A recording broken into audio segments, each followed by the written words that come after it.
Buenos días a todos, a los de Facebook los saludamos también, a la gente que esté viendo por YouTube. El día de hoy tenemos a Luz de Teresa, investigadora del Instituto de Matemáticas aquí de Ciudad de México. Ella realizó sus estudios de doctorado en la Universidad Complutense de Madrid y desde aquellos años ya trabaja con esta institución con nosotros. Aquella que los controlase, la controladora será, vamos a ver si nos controla. Eso lo dudo mucho, Javier.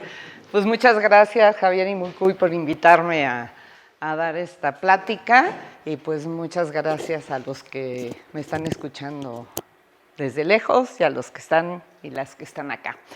Pues bueno, me preguntaban ahorita de qué viene ese título, pues es un trabalenguas, ¿no? Y entonces lo adapté para el tema del control. Y bueno, voy a empezar con el comienzo. Y como les decía, no es que me volví esclavista, es que es lo que decía Aristóteles en el siglo IV a.C., hace mucho tiempo, y yo creo que es un poco la descripción del ser humano, ¿sí? O sea, ¿qué queremos hacer? Modificar nuestro entorno para que suceda lo que queremos que suceda. Y eso pues ha venido a lo largo de la historia. Aquí les pongo una estatua parlante de Egipto, que se ponía, la mandíbula se movía, ¿sí? Evidentemente con una manita que alguien se ponía atrás, y pues era parte del oráculo, ¿no? Les decía su destino, lo que iba a suceder. Entonces pues era una manipulación que se hacía, o sea, se estaba controlando la boca de esta estatua. En el siglo XVI hay, por ejemplo, ese santito que pues iban vestidos los santos, ¿no? Les ponían sus vestidos largos y se movía uno y pues se iba moviendo. Entonces pues la gente caía, imagínense, el santo moviéndose, pues era el milagro, ¿no? Absoluto. Entonces, bueno, eso viene pues desde, yo creo que el hombre es hombre. Cuando dejamos de ser changos, empezamos a intentar modificar nuestro entorno, ¿no? Tenemos muchísimos mecanismos de control que se conocen como mecanismos de control alrededor nuestro. Está pues el apagador es on-off, pasa la corriente eléctrica o no pasa. Tenemos el aire acondicionado, tenemos la cisterna del baño, que pues ya es más elaborada, ¿no? Ustedes jalan la cadena, se vacía, está el flotador. Cuando el flotador sube suficiente, pues ya se deja de entrar el agua. Son mecanismos de control. O hay muchos más complicados. Esta imagen es un avión solar que dio la vuelta al mundo en 17 meses, eso de la vuelta al mundo en 80 días, no, en 17 meses, pero se movió sin gasolina, sin viento, solamente con placas solares, ¿sí? Imagínense lo que hace falta para poder mover un avión. Viaja muy despacito, viaja a 70 kilómetros por hora, pero pues dio, ¿no?, la vuelta. Pues es un tema pendiente en la aviación que realmente se usa actualmente. Ya acuérdense que se cayó el Concorde se dejó de usar como transporte de pasajeros. En realidad se usa con fines militares, sigue existiendo, siguen habiendo aviones supersónicos, pero comprar el tema de la explosión sónica pues sigue siendo un problema complicado, ¿sí? Desde luego pues no logramos controlar los tsunamis, no se ha conseguido una vacuna contra el ébola. O sea, hay muchos temas donde entra el control, ¿no? Bueno, pues me van a ustedes a decir de dónde vienen las temáticas de control. Pues el origen de las temáticas de control, en realidad, o sea, aunque yo digo desde que el hombre es el hombre y empieza a controlar, ya más seriamente, digamos, como se empiezan a abordar temáticas más profundamente a raíz de la revolución industrial. Y uno de los mecanismos más importantes en en la revolución industrial fue el regulador de Watt, ¿no? ¿Y qué pasa con el regulador de Watt? Esta es una peliculita que me pasó Jean-Michel Goron, un colega francés. Pues ahí está funcionando la máquina de vapor y es como cuando nos dejan esas tareas de cálculo horribles que tenemos que hacer unas demostraciones y pues no hemos sabido demostrar, entonces ya se nos ocurre una brillante idea, le estamos trabajando, empieza padrísimo, lo festejamos, ¿no? O sea, ya nos salió la demostración del teorema,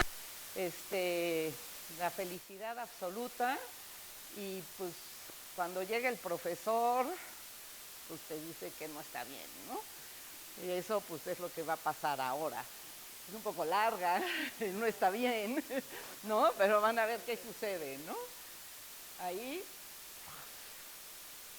estalla. ¿Por qué? Pues porque no se está controlando la presión dentro de la máquina de vapor, ¿sí? Entonces, pues no se controla la presión que está dentro, ¿no? Y pues no se festeja como cuando no nos sale la tarea. ¿Y qué pasa? Si se fijan allá arriba, a ver, ahí está el regulador de Watt, no está, ya está arriba, pues ahí se ve, es esta cosita, ese es el regulador de Watt. O sea, es como el Loy Express, esa cosita que da vueltas, ¿sí? Bueno, entonces controla la cantidad de vapor que se queda dentro de la máquina o que sale dentro de la máquina. Entonces, ese es así como realmente lo que hace la diferencia en la revolución industrial, ese regulador. Ese regulador que nos dice, que hace, son bolas que giran en torno a este eje, como les decía, y van autorregulándose, o sea, se abren o se cierran dependiendo de la cantidad de vapor que hay dentro, ¿sí?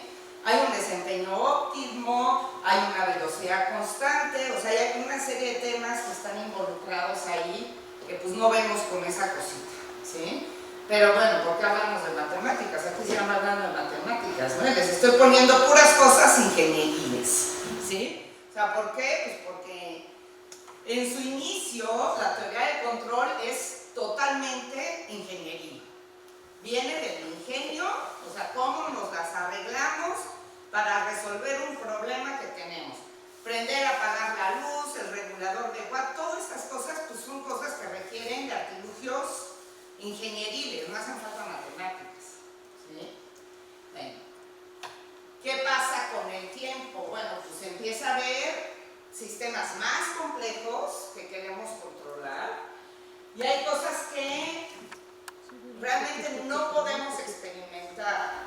O sea, con el regulador de Watt, antes de que hubiera eso, pues ya vimos la explosión esta que sucede, seguramente hubo varios accidentes antes de que se inventara. Bueno, pues si experimentamos con energía nuclear, es bastante grave. O sea, que algo tiende a infinito en la realidad, que es una explosión, que decir muertes, que decir destrucciones. Entonces, pues no es tan fácil experimentar. Me van a decir, ay, bueno, ¿para qué? Pues ahí tienes la compu, ¿no?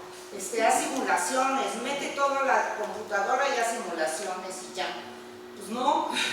A ver, uno de los problemas más grandes que hay en control es controlar la temperatura de las computadoras. Entonces, si uno le mete, pues, ahorita que todo el mundo está agarrando a Chatito, ¿verdad? A ChatGPT o toda la inteligencia artificial para que le conteste sí, no, gracias, qué bonito, pues estamos consumiendo una cantidad de energía horrible, ¿sí? Y hay que mantener los equipos refrigerados, entonces tampoco es tan fácil voy a simular. Y además, bueno, para simular algo necesitamos saber, pues si vamos por el buen camino. Me acuerdo una vez en el Congreso de la Sociedad Matemática Mexicana que una chica llegó y nos enseñó una gráfica, ¿no? Ah, pues eso me salió. Y le digo, a ver, eso tiende infinito. Pues lo que hayas hecho, pues te va a hacer un dibujito, pero porque quieres que te haga un dibujo. Pero si tú no entiendes lo que hay detrás de lo que estás haciendo, pues no puedes, ¿no? O sea, no va a servir de nada tu experimento numérico. O sea, la parte numérica es una de las cosas más importantes y más difíciles en control. Como que a veces, por lo menos en la Facultad de Ciencias de mi época, toda la parte numérica se despreciaba un poco, y es un área fundamental en las matemáticas y dificilísima, no es nada fácil, no es nada despreciable, es una cosa que hay que trabajar. Bueno, aquí les pongo ejemplos donde, bueno, no se puede experimentar en clima, petróleo, energía atómica, terremotos, ¿no? Hay varias cosas. Bueno, a ver, si avanza esto, ¿qué es un sistema de control? Un sistema de control, lo podemos ver, los ingenieros lo ven como una caja negra, que aquí la puse más azulita, es el sigma, donde uno tiene entradas y tiene salidas. Dependiendo de lo que hay acá, si yo meto algo, si caliento, si echo un reactivo, si muevo, ¿no? Meto ingredientes en un reactor químico, o sea, dependiendo de lo que yo ponga, pues tengo una respuesta. ¿Y cuándo voy a tener la teoría matemática del control? Pues cuando este sistema que está aquí esté descrito por ecuaciones que pueden ser diferenciales ordinarias, diferenciales parciales, pueden ser ecuaciones estocásticas, ecuaciones integrales, o sea, hay muchos tipos de ecuaciones donde entran ya matemáticas que no son la realidad. A ver, hay una cosa que es el modelo y la realidad, pero bueno, estamos trabajando con estos modelos que se aproximan a la realidad, que nos permiten trabajar con objetos reales. Si están bien hechas las ecuaciones, pues son suficientemente buenas para que lo que hagamos funcione, ¿sí? Entonces ahí pues ya entramos a la teoría matemática del control, cuando estamos trabajando con eso. Entonces, ¿qué es lo que hacemos?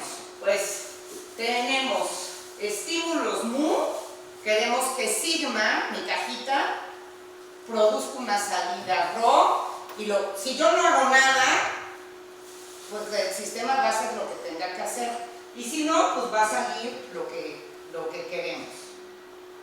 A ver, aquí hay un ejemplo. Ahí está mi función haciendo lo que quiere. Si yo no lo toco, pues va donde quiere, ¿sí? Hace exactamente lo que quiere. En cambio, si le pongo su correa, pues va a ir hacia donde yo quiera. Lo voy a estar controlando bastante mal porque era bastante necio ese perro. En fin. Entonces vamos a ver qué pasa en ecuaciones diferenciales ordinarias. O sea, ya vamos a entrar en ecuaciones no cositas. Si yo tengo una ecuación diferencial ordinaria, o sea, tengo que A es una matriz n por n, B es una matriz n por m, tengo un dato inicial, pues voy a tener una función del tiempo que toma valores en Rn, y voy a tener un control U que va de este intervalo de tiempo a Rm, va a ser mi control. A ver, para empezar, aquí tengo m y n. Normalmente pedimos que m sea menor o igual a n. ¿Por qué? Pues porque cada vez que controlamos supone un costo. O sea, si tenemos muchas ecuaciones y tenemos todas las ecuaciones controladas, pues seguramente va a ser algo costoso de hacer en algún sentido. En energía, en dinero, en tiempo, o sea, hay muchos costos que pueden estar asociados al número de controles que estamos metiendo. Entonces, normalmente pensamos que son menos. A veces no nos queda de otra y tenemos que controlar todas las ecuaciones, ¿sí? Pero también pedimos que sea menor porque a veces el modelo que tenemos, en realidad uno no puede intervenir en todas las componentes del sistema, ¿sí? O sea, cuando nosotros, por ejemplo, radiamos un tumor, pues no estás interviniendo todas las componentes del sistema, pues nada más puedes radiar, es lo único que puedes hacer. Entonces estás afectando a cierto tipo de componentes de tu sistema, ¿sí? si uno echa una gota de tinta en agua, pues no estás, o sea, sí estás actuando en todo, pero estás en un punto actuando, ¿no? O sea, lo puedes ver como la gota, casi un punto o una regioncita chiquita, y ya después se difunde tu gota de tinta en el agua. O sea, no siempre puedes actuar en todas las variables, ¿sí? Entonces, eso es lo primero. ¿Cómo está la solución? Bueno, nos enseñaron en no sé qué curso, como en ecuaciones diferenciales ordinarias, que la solución estaba dada, lo que se llama la fórmula de variación de las constantes, o sea, x de t es la exponencial de a por t, aplicada a x0, ese es mi dato inicial, y luego tengo la parte donde aparece mi control y la b, que es como actúa el control, también multiplicada por esa exponencia, ¿sí? Entonces, ¿qué es el control o el control exacto? Bueno, aquí les estoy poniendo un ejemplo de una ecuación cuando u es igual a 0. Si yo me fijo en la trayectoria, nada más en la componente x2 de mi trayectoria, aquí estamos x1, x2, ¿qué va a pasar? Pues te da una cosa, o sea, este es el perrito que estaba suelto, ¿sí? Hace lo que quiere.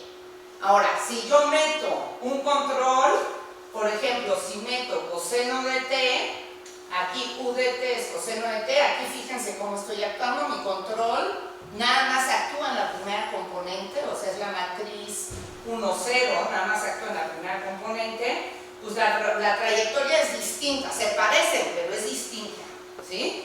Entonces, en el momento en que yo meto un control, la ecuación va a actuar de otra manera. Si yo comparo las componentes x1 y x2 sin control, que es la amarilla, con la que tiene el control coseno de t, pues me salen funciones completamente distintas, ¿sí? Entonces, ¿qué es la idea? Pues nosotros manipular la ecuación, o sea, meter este u, que en ese caso elegí coseno de t, nada más como ejemplo, ¿sí? De manera que yo tenga un estado prefijado de antemano. O sea, yo paso de x0, que son los datos iniciales de mi sistema, y quiero llegar a x1, ¿sí? Entonces, cuando logro hacerlo, pues decimos que el sistema es exactamente controlado, ¿sí? O sea, pasé de aquí a acá, pero yo elegí quién era el acá. No es cualquiera, no es como se habría ido el sistema si yo no hago nada. No es el perro suelto. Entonces, ¿qué es lo que queremos hacer? En realidad, usando la fórmula de variación de las constantes, lo que queremos hacer es esto, que yo encuentre u, o sea, aquí lo que yo estoy buscando es el u, ¿sí? Para que x1 sea igual a eso. Esto está dado, la matriz A está dada, el x0 está dado, entonces la B también, o sea, cómo puedo actuar en un sistema depende también de la B, ¿sí? Y lo que quiero es conseguir u tal que esto sea x1. Pues nada más les voy a platicar el resultado, no voy a demostrar absolutamente nada, o sea, nada más les voy a decir cuál es el resultado, pero parto de un ejemplo. A ver, si yo tengo este sistema, ¿sí? Entonces, está actuando el control en la primera ecuación. Yo encuentro mi solución, o sea, sé que x1, tengo mi matriz, en este caso la matriz es la menos 1 entre, es la diagonal, ¿no? Es menos 1 entre L, menos 1 entre L, 0, 0, ¿sí? Esa es la matriz A. Aquí me aparece el exponencial por x1, 0, por el dato inicial de la componente 1, más la parte del control, y x2 es esto. Pues, a ver, si por ejemplo x2, 0 es 0, pues no puedo hacer nada, no voy a modificar la segunda componente. Este sistema no es controlable. O sea, en ecuaciones diferenciales ordinarias, ejemplo súper fácil, ahora pueden tener una matriz 20 por 20 y ahí ya habría que ver cómo sabemos si es controlable o no. Pero si yo tengo un ejemplo de una matriz 2 por 2, pues aquí ya sé que ese no es controlable. ¿Sí? Ese sistema no es controlable. ¿Cómo lo veo? Bueno, pues examinando. Pues yo no puedo modificar la segunda componente, haga lo que haga el control. ¿Sí? A mí no estoy alterando para nada lo que es X2. Bueno, entonces hace muchos años, Kalman demostró el siguiente teorema, que el sistema va a ser exactamente controlable a algún tiempo si una matriz muy grandota que construye. ¿Cómo construye esa matriz? Pone primero la matriz B, luego la matriz A multiplicada por B como columna, o sea, ahorita les voy a poner el ejemplo porque vean, ¿sí? Luego la matriz A cuadrada multiplicada por B, así hasta la matriz A a la potencia n menos 1, n es la dimensión del espacio donde está la matriz A es n por n, multiplicada por B. Si esa matriz tiene rango completo, o sea, si tiene el máximo rango que puede tener, que es n, entonces el sistema es controlable. Entonces, para empezar, me dice que si es controlable, aquí estoy pensando en matrices constantes, no hay no linealidades, todo es bonito, ¿sí? Si es controlable en el tiempo un segundo, va a ser al tiempo 50 o al microsegundo. O sea, en cualquier tiempo va a ser controlable. Eso no quiere decir que el costo del control sea barato, ¿eh? Ahí puede cambiar el costo del control. Pero si es controlable a cualquier tiempo. Y si no es controlable, no lo es a ningún tiempo. O sea, ahí ya tenemos distintas cosas. Bueno, y para su demostración, y aquí nada más les pongo que lo que se usa es el teorema de Cayley-Hamilton, que me dice que una matriz es raíz de su propio polinomio característico. O sea, si en el polinomio característico ponen la A la N y lo que les quede, pues eso va a ser igual a 0. ¿Sí? Entonces, usando que una matriz es raíz de su propio polinomio característico, y expresando la exponencial de una matriz como debe de ser, ¿sí? Pues van a ver que en efecto sí se tiene este resultado. Sí, es un sí solo sí. Y de hecho, pues esto era para motivar pues, que necesitan álgebra lineal para poder entender estos resultados. O sea que el álgebra lineal no siempre es solamente teoría, hay muchas cosas que sirven en la práctica, y los ingenieros, y esto sí lo usan los ingenieros, para controlar ecuaciones diferenciales ordinarias, para saber. Entonces, en el primer ejemplo, si les pongo la matriz de Kalman, o sea, esa que denoté a B, que es B, en este caso AB, porque N es 2, pues me queda esta matriz, pues tiene el rango 1, ¿no? Son linealmente dependientes de este vector. Entonces, no es controlable. O sea, el ejemplo que les puse, que ya los había puesto, era evidente porque lo podíamos analizar, ¿sí? Pues me decía que no es controlable. Ahora les pongo otro ejemplito. Si yo pongo esta ecuación, o sea, la derivada de x con respecto al tiempo igual a y, y la derivada de y con respecto al tiempo igual a u menos x, o sea, aquí u es mi control. ¿Qué quiere decir? Que mi matriz es diagonal inversa, como ustedes, ¿no? Aquí es antidiagonal, ¿no? Y la matriz B, aquí me faltó un igual, es la matriz 0, 1, ¿sí? Si yo calculo la matriz de rango de Kalman, o sea, esta matriz B a B, de nuevo estamos en dimensión 2, ¿qué me va a quedar? Primero es la matriz B, es el 0, 1, y luego cuando multiplico 0, 1 por A, me queda 0, 1 por A, la primera componente es 1, y luego 0 por menos 1, 0, 1 por 0, 0, aquí me queda 0, esa matriz tiene rango 2, entonces me dice que este sistema es exactamente controlable a cualquier tiempo. Ya dijimos, si es controlable a un tiempo, va a ser controlable a cualquier tiempo. ¿Sí? Bueno. Entonces, pues, hasta, bueno, pues vamos a las ecuaciones no lineales.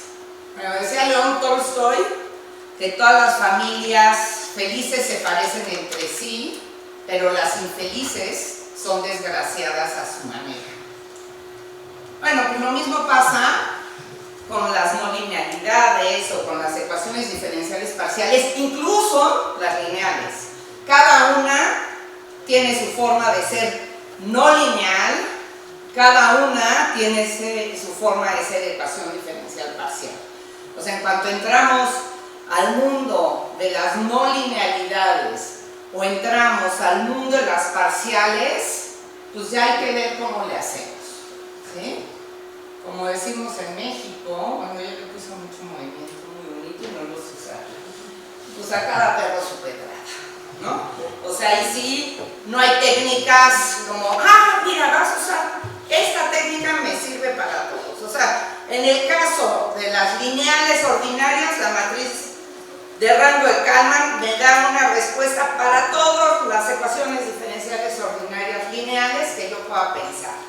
Pero en cuanto ya cambio o a parciales o a ecuaciones no lineales, ¿no? Ya se me empieza a complicar la cosa. Entonces, bueno, vamos a ver un videíto. Este es un video. Todos o hemos visto estacionar un coche o nos hemos tenido que estacionar, ¿sí? ¿No? Y pues siempre, por lo menos cuando hacían exámenes de manejo, era la peor prueba, estacionarte en un lugar chiquito. ¿Cuál es la dificultad? A ver, nosotros tenemos dos controles en el caso de estacionar un coche, que es qué tanto puedes mover las llantas, que además no las puedes mover las cuatro llantas, nada más puedes mover simultáneamente las dos de adelante, ¿sí? Si no, pues las pondrías ortogonales a la banqueta y ya te meterías, pero no tienes eso. O sea, tienes ahí se ve cuáles son los controles, es moverlas de adelante, ¿sí? Ahí produces un ángulo y tienes pues la velocidad hacia atrás o hacia adelante, ¿sí? Es la velocidad, la dirección en la velocidad a la que me estoy moviendo, hacia atrás o hacia adelante. Entonces ahí, ¿se puede estacionar un coche? Sí. De hecho, hoy en día ya hay super estacionadores, ¿sí? Que es esa placa de, voy a ver si paro porque si no se marea uno. En el Mercedes-Benz ven el robotito que metieron abajo, ¿sí? Pues vean la habilidad, o sea, eso está muy difícil que lo haga una persona, ¿sí? Pero pues con este robot logra estacionar perfectamente el coche sin romper el vidrio, sin rayar el coche, o sea, está padrísimo. Bueno, ¿cómo es el sistema?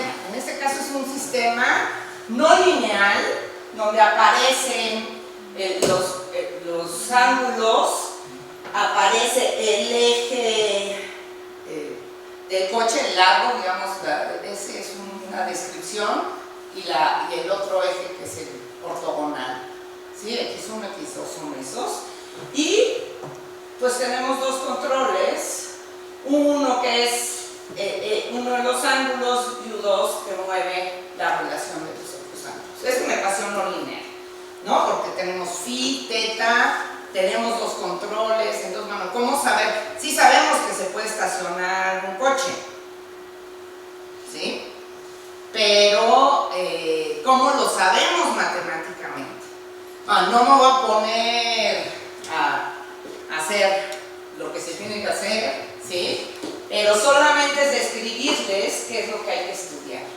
Bueno, para probar que ese sistema es controlable, hay que estudiar lo que se conoce como los corchetes de Lie, que son estas multiplicaciones de las funciones por la derivada de la otra con respecto a la variable xk, ¿sí? Tenemos varias variables, tenemos varias componentes, menos yk por la parcial de todas las otras con respecto a la variable xk desde k igual a 1 hasta n.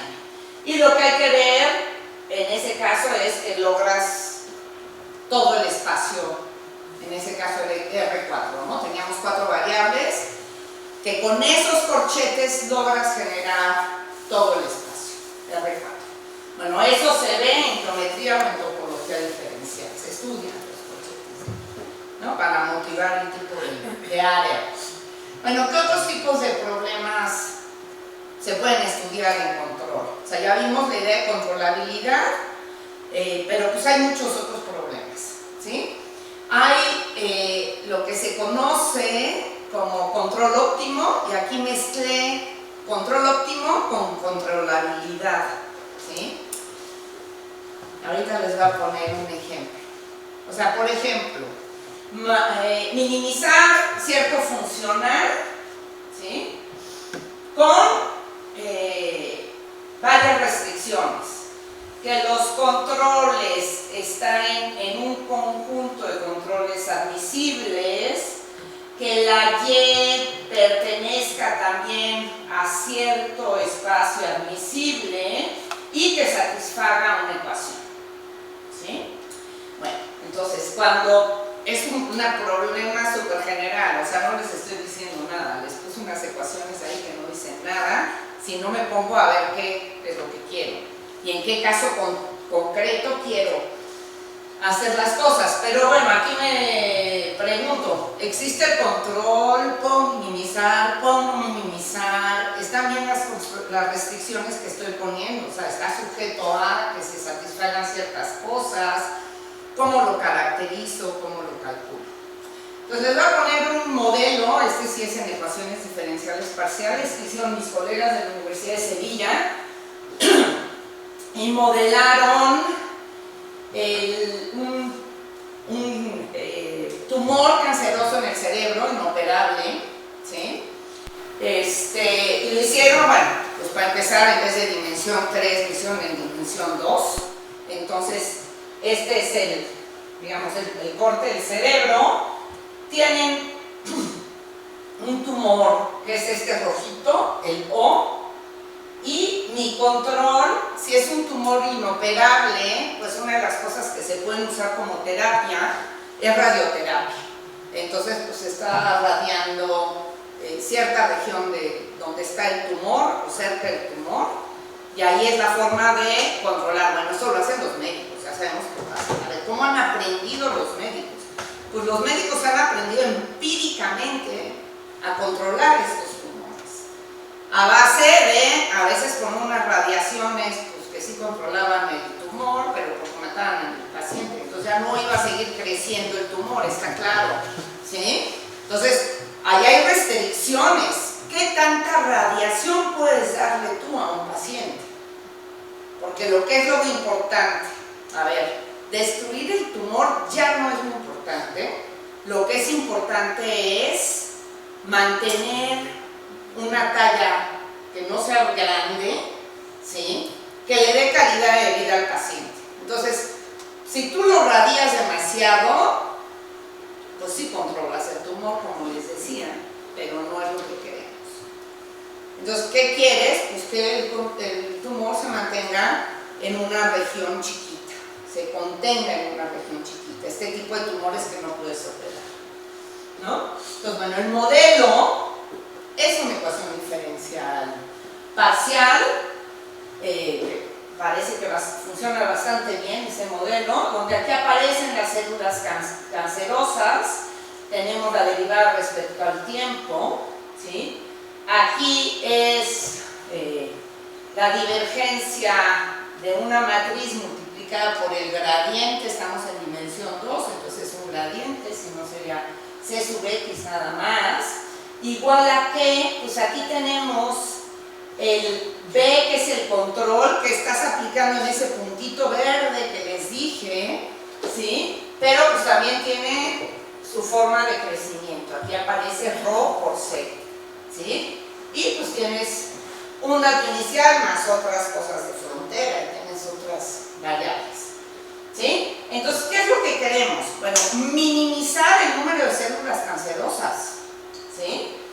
Bueno, aquí está, quiero minimizar el número de células cancerosas al tiempo t, el número de células estamos tomando una integral al cuadrado, ¿sí?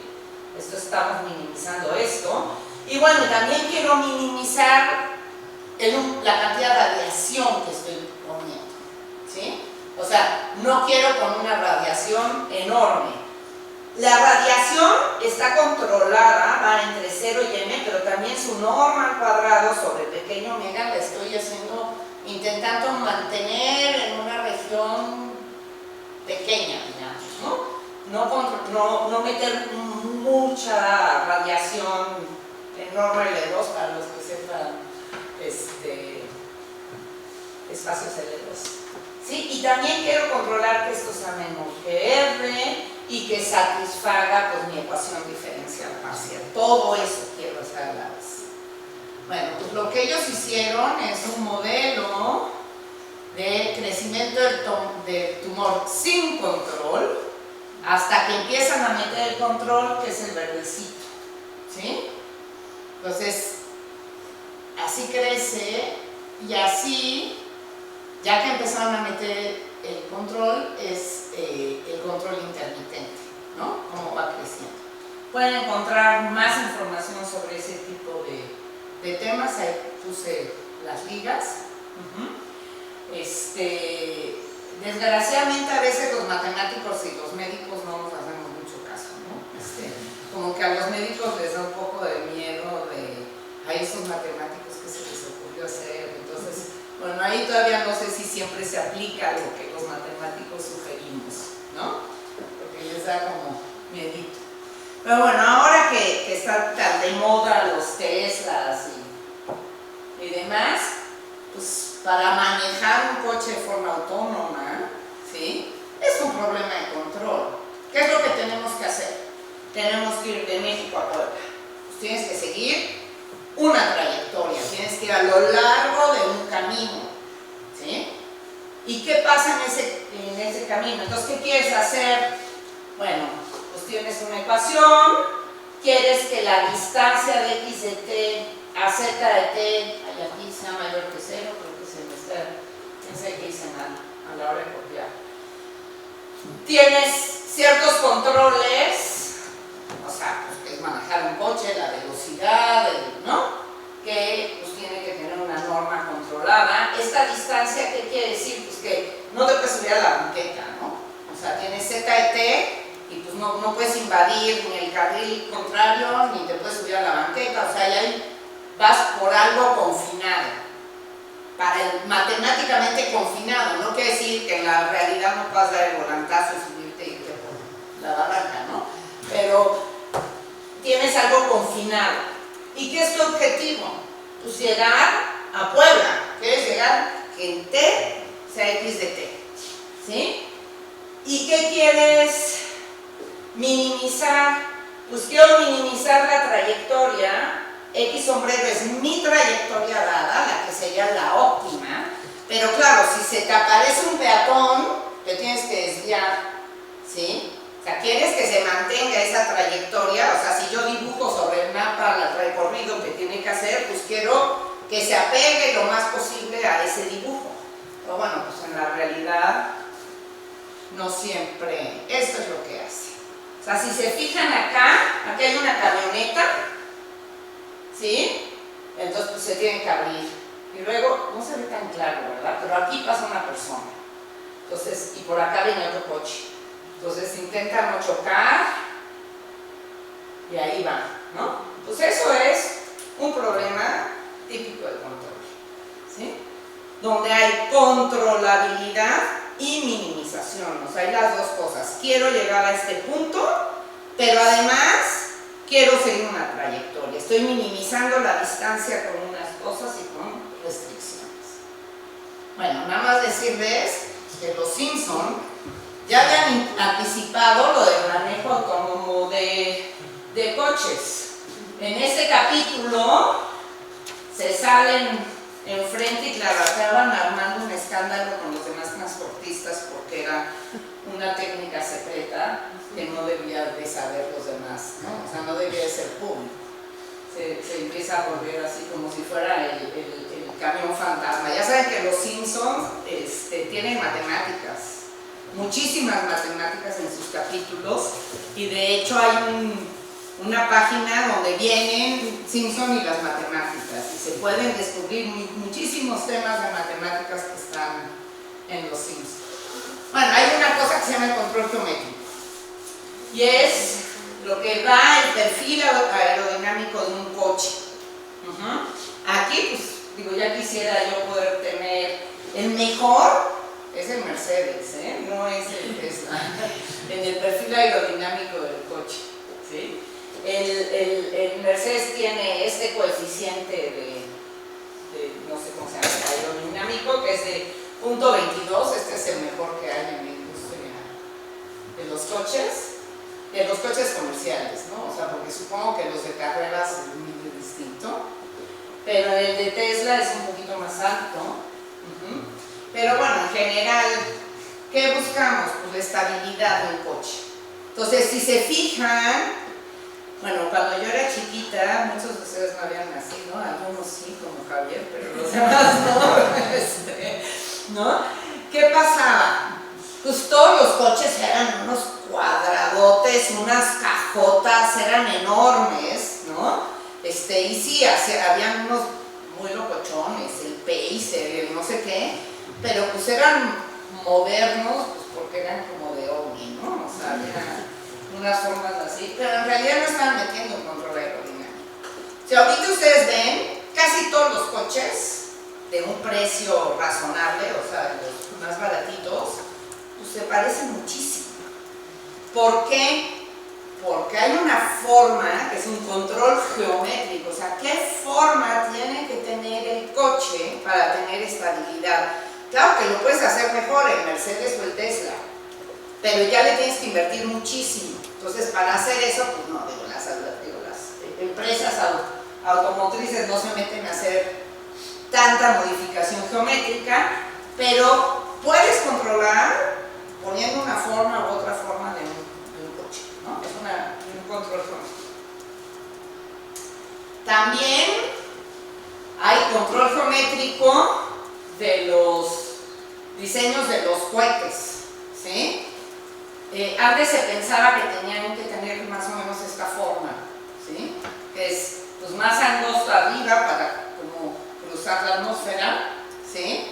Y pues más anchito abajo. Pues ya se hicieron estudios, ¿no? de cuál es la forma óptima que debe tener un cohete para salir de la atmósfera, y son más como un supositorio. O sea, es lo contrario de cómo se había diseñado originalmente, ¿sí? Que sí, pues podían salir, no salieron, ¿no? Pero es más bien es esta forma. Este es el verdadero control geométrico. O sea, esa es la forma que funciona mejor, ¿sí? Bueno, en fin, para no hacerles el cuento más rápido. En el control pues, se encuentran muchísimas áreas, desde luego la ingeniería o la química, ¿no? La física, pues porque estamos partiendo de modelos que en principio vienen de la realidad. Pues eso no quiere decir que matemáticamente no sean muy interesantes y que no haga falta una teoría matemática muy fuerte atrás. Podemos necesitar álgebra lineal, ¿sí? Podemos necesitar álgebras de Lie.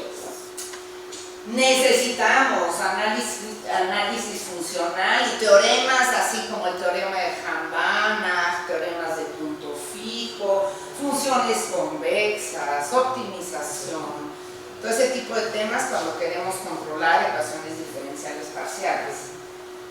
Hay un área que se llama medidas de defecto y óptica geométrica que sirve, por ejemplo, para controlar la ecuación de ondas, ecuaciones que se llaman hiperbólicas.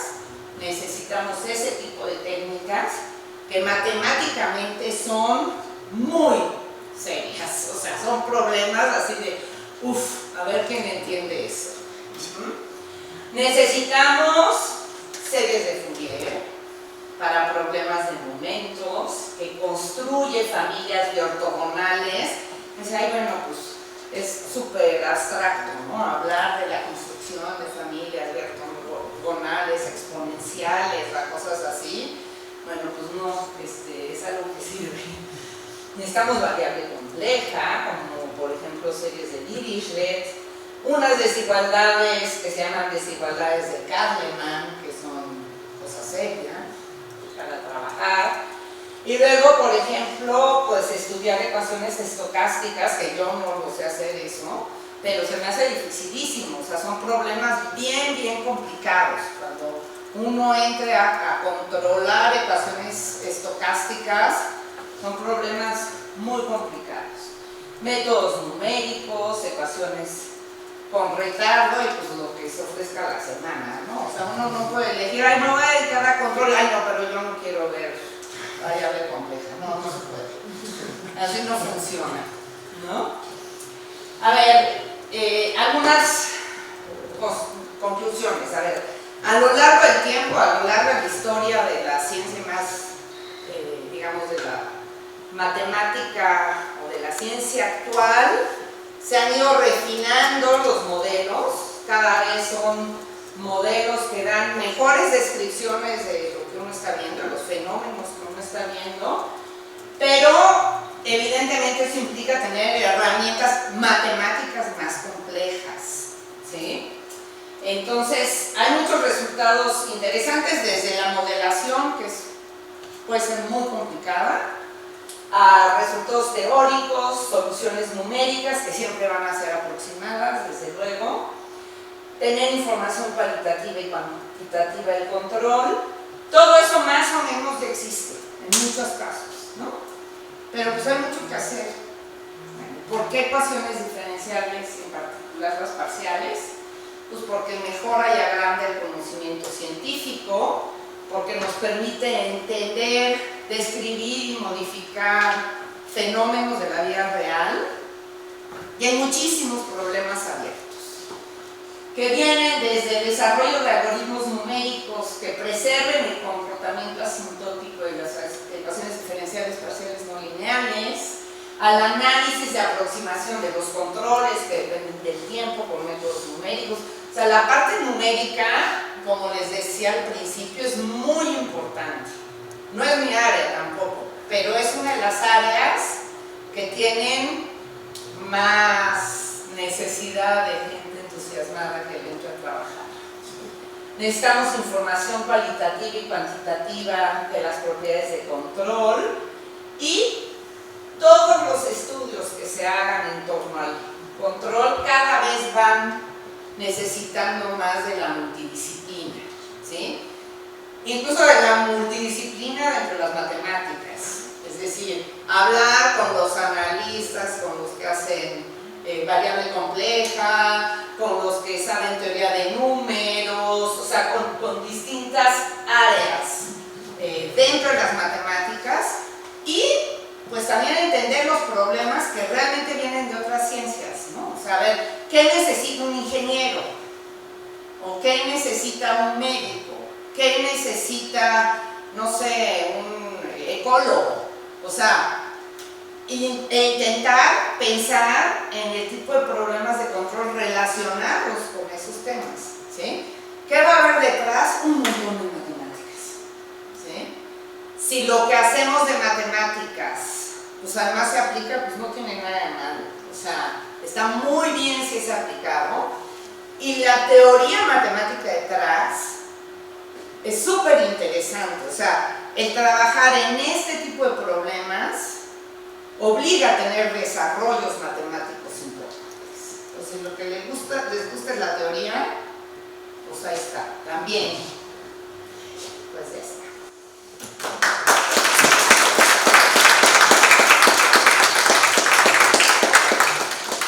Muchas gracias por la plática. ¿Alguna pregunta aquí? ¿O comentario?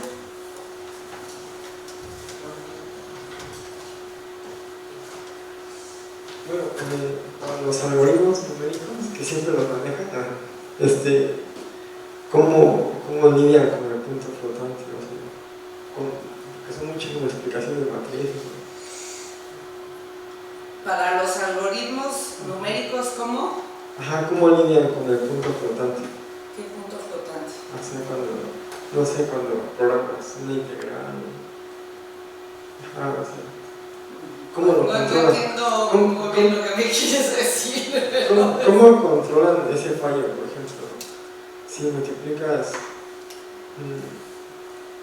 SQRT de 2 por SQRT de 2, ¿sí? Ajá. Y lo vuelves a multiplicar y así. ¿Cómo? La matriz de Kalman, dices. No, bueno, en realidad no. Cualquier número, bueno, es que cuando haces cálculos en un programa, siempre hay muchos errores, ¿no? Muchos.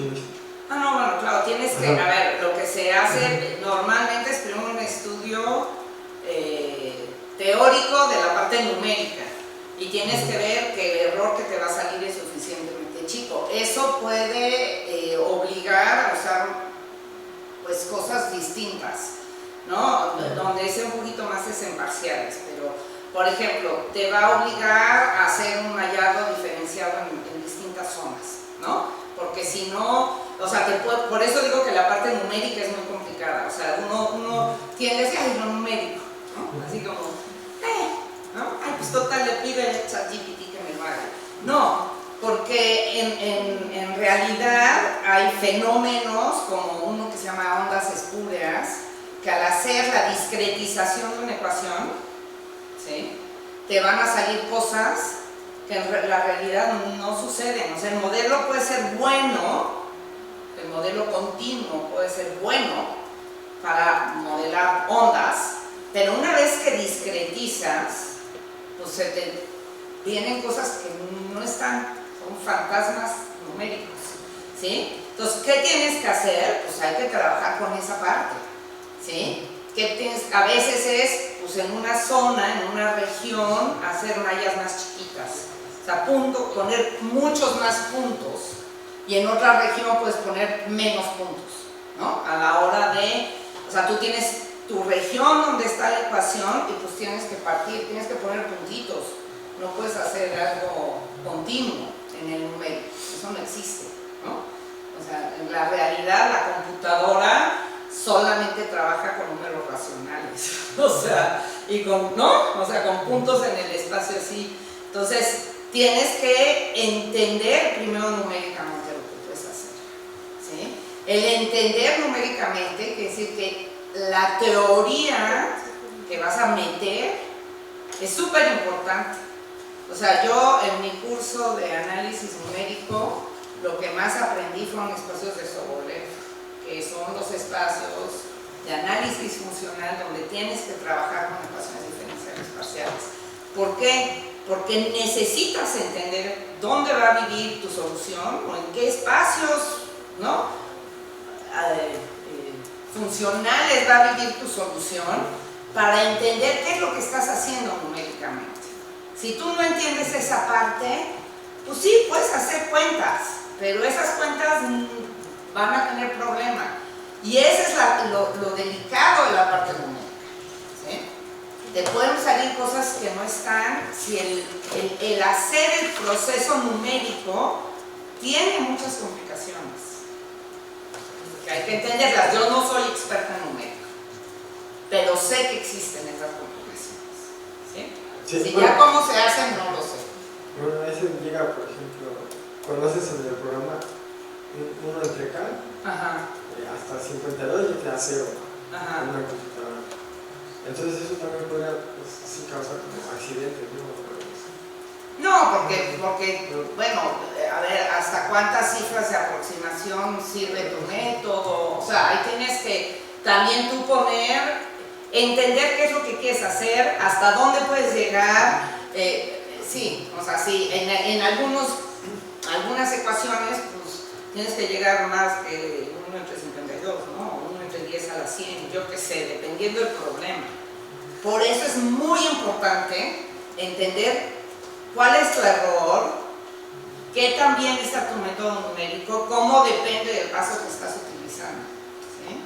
Pero eso es teórico, es la parte teórica de lo numérico, ¿sí?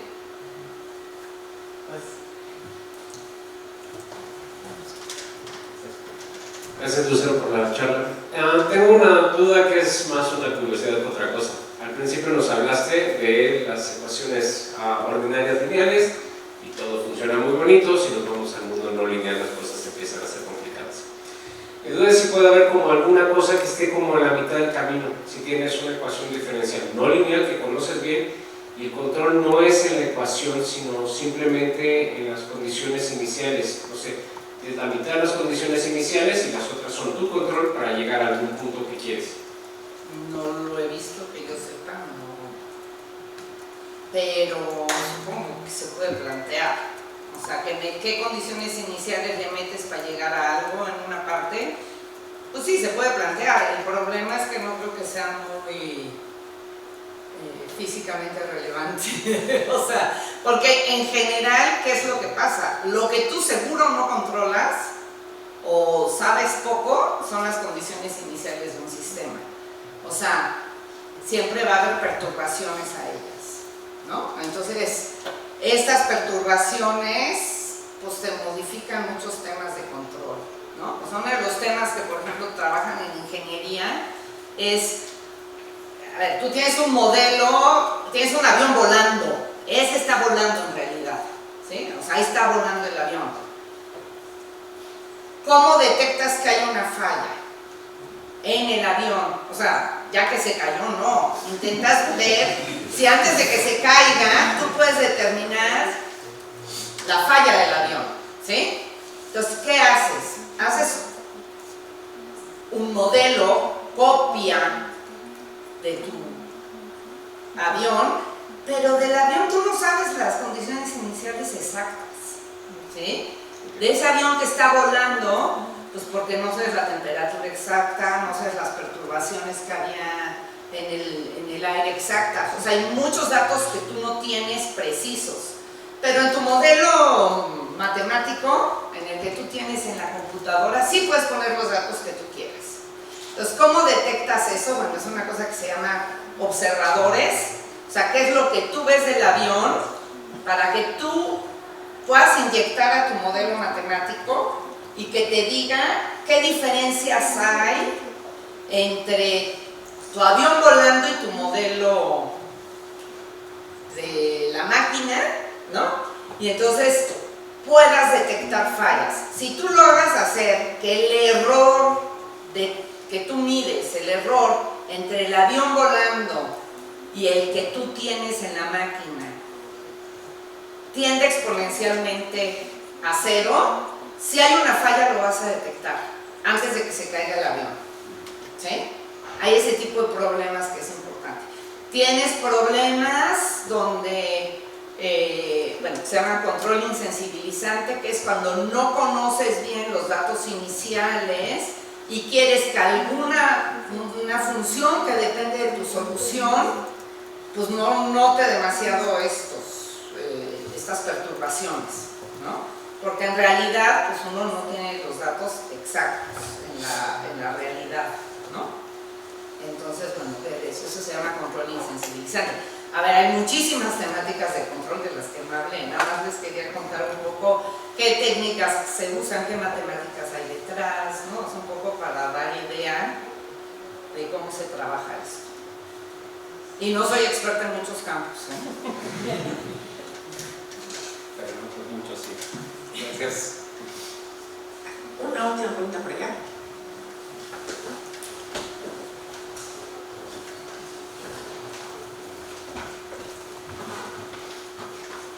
Primero que nada, muchas gracias por la plática, estuvo muy interesante.